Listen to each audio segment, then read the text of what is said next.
Hello guys, and welcome to what's probably the last video that will be in this computer build series. This is the computer finished, and it's been a week since I put the parts together. I've been running all the games and had the CPU up to 100% for at least 3 hours, and it's been quite stable. It runs Battlefield really well now. I don't experience any lag whatsoever unless it's connected to the server. That's their problem, not mine. All my videos run really well now. I can render stuff in quite fast actually.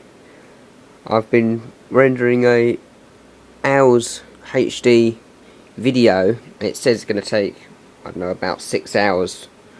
But if I'd done that on the old computer, it would have been about 2 or 3 days. So that's a really huge improvement. Premiere Pro does use all my 8 cores, and they're using them at the moment just to render another one. So that's really good. So let's just have a look around it now, so we can see it running properly. You can see all the lights on the case, and yeah, I did experience 1 or 2 problems. But they're not really problems because I worked around them and it was kind of not a problem at all. But there we go. So there's the side where you can see the CPU cooler there just poking through the window. That looks rather very cool like that. I did replace the 140mm fan in the back, and we'll see that in a minute, because it did come with a just normal black 140mm fan, but this one has red LEDs in it and it's got higher airflow. I did explain that within the little bits for the new PC video that's in the playlist. I can see I'm just showing you the fan there at the front. That did come with the case. That's a 230mm fan. Let's keep drawing air in, so that's good. I'll just open up the side panel now.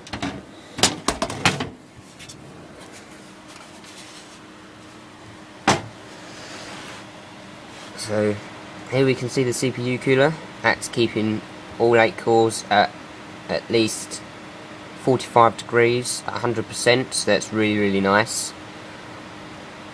And it is running at full power at the moment, but if I take the speeds down to, what was it, I think it's 800 RPM instead of 1200 or something, the heat of the CPU only goes up about 2 degrees. It may hit 50 sometimes, but really, if it's running at 800 RPM, that's really good. So we can see there's the replacement fan running. So that's really chucking out some air and drawing the air through the case nicely away from the CPU cooler, and you can hardly feel the heat coming off that thing. So it's keeping my case really nice and cool. The airflow on that is good. We have the RAM there. Now when I was building this, I was a little bit dubious as to whether it would fit, but that is the Corsair Vengeance RAM that I showed in one of the little videos, and it does only just fit, but it does fit, so that's really good. And they hardly get that hot, even when I'm using them at full capacity, so that's really nice. So if any of you guys are buying the cooler, it should fit with that height of RAM. But what I would say is, if you're buying a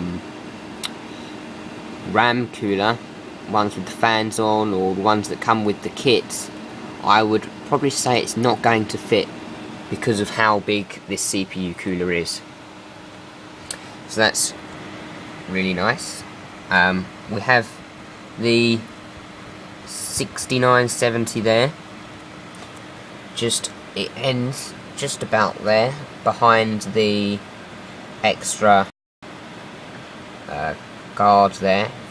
That's got a 120mm fan in it that I nicked out of the old computer, and that's keeping it really nice and cool, along with the 200mm fan that we've got there blowing onto it as well.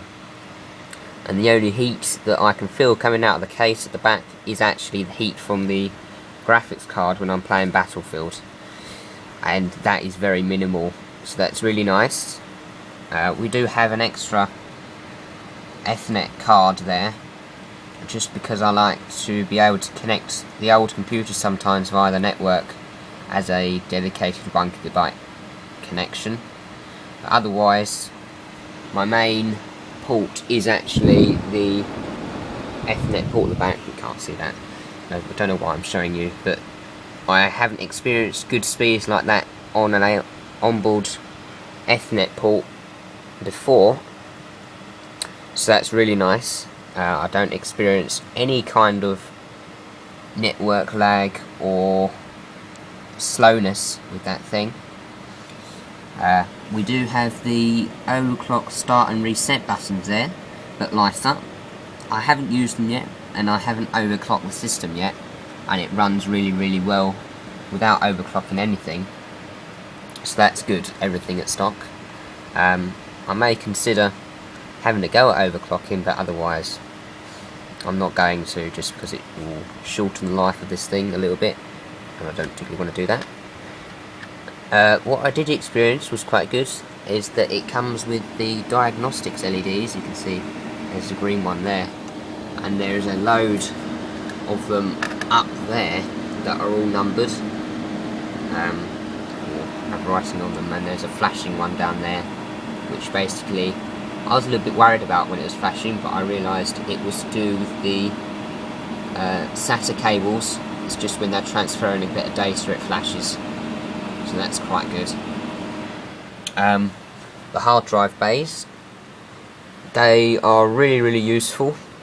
The only problem I had with these were these bits would pop out sometimes without me realising. I'd try to stick it in and then it would get stuck, and I'd have to pull it out again and push them in properly.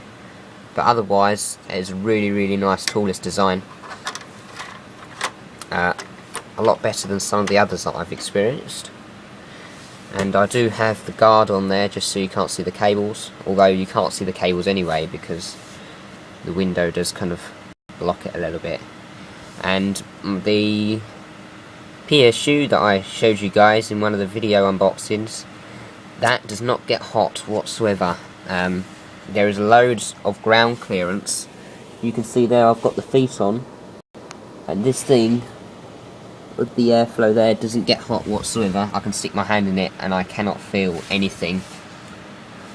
So that's good, because the other one would get really hot, especially with that graphics card in it, and that was only a 700 one with a 80mm fan in it. So yeah, we'll go and have a look at the other side now, because I did run into one problem with the case and the CPU cooler, although it's not really that bad, but it's useful for you guys to know. Probably has something to do with the motherboard as well, but I just put this down here so I can unscrew it.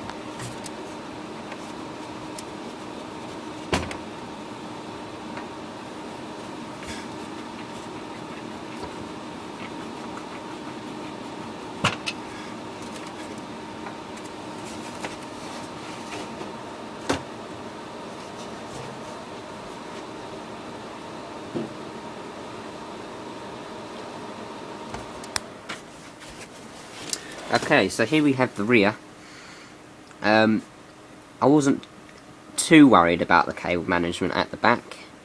It's neat enough for me, I'm not going to see it, and the side does fit on alright, so that's not a problem. But the one thing I did encounter was, as we can see here, there's the back plate for the CPU cooler, and when I was installing it with my friend, the easiest option seemed to be to stick the motherboard on first and then stick the CPU cooler on. But when we stuck the motherboard on, we realised that the back plate had to sit on there, and it would want to sit also behind the hole, so we couldn't install the back plate, and we had to remove the motherboard and struggle by holding the motherboard, the CPU cooler, which is quite big and heavy, and then a screw on the back plate. So I don't know how I would have managed it without my friend, but yeah, that was the only problem that I would say if you've already got this motherboard and you want to use the Cooling Master V8, you are going to have to remove your motherboard to install the backplate properly, because the nuts sit behind that bit there. As we can see, them ones there do sit behind that. So otherwise, the cable management grommets work really nicely, and all the stuff, the hard drives, you can only just about see there, I'm sitting in the light, everything works well. There aren't many cables I had to use from our power supply, which was good. So overall, yeah, this thing stays really nice and cool, and the outcome was good and what I wanted, as planned. So if you guys were looking to build anything like this, and you've got a few questions for me to do with any of the hardware, software, or the case, or how well it went, you just feel free to post, because I can most probably help and give you a few answers and clarify anything.